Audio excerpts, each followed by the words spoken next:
L-Aġenzija Internazzjonali tar-Rating Standard & Poor's olliet ir-rating ta' Malta għal A-. Dan wara li fl-aħħar 20 sena din l-Aġenzija kienet naqset gradwalment ir-rating ta' pajjiżna.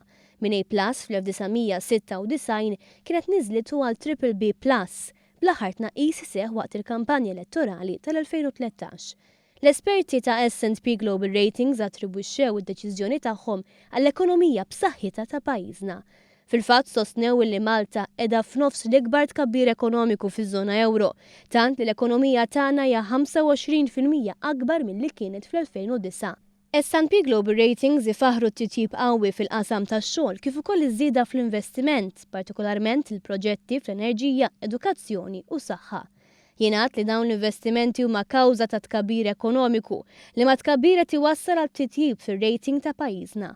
Ta' min jinnota wkoll li dawn l-esperti internazzjonali qed ibassru wkoll li fi żmien li ġej ser ikun hawn investiment barrani b'saħħtu. Standard & Poor's qalu li r-raġuni ewlenija oħra wara l-upgrade għal Malta kien titjib kontinwu fil-pożizzjoni fiskali tal-pajjiż fosthom it-tnaqqis fid-deficit u d-dejn. Barra minn hekk l-esperti ta' S&P Global Ratings jgħidu li t-titjib fil-qasam tax-xogħol u tkabbir ekonomiku qed jagħtu sostenibilità lis-sistema tas-servizzi soċjali ta' pajjiżna.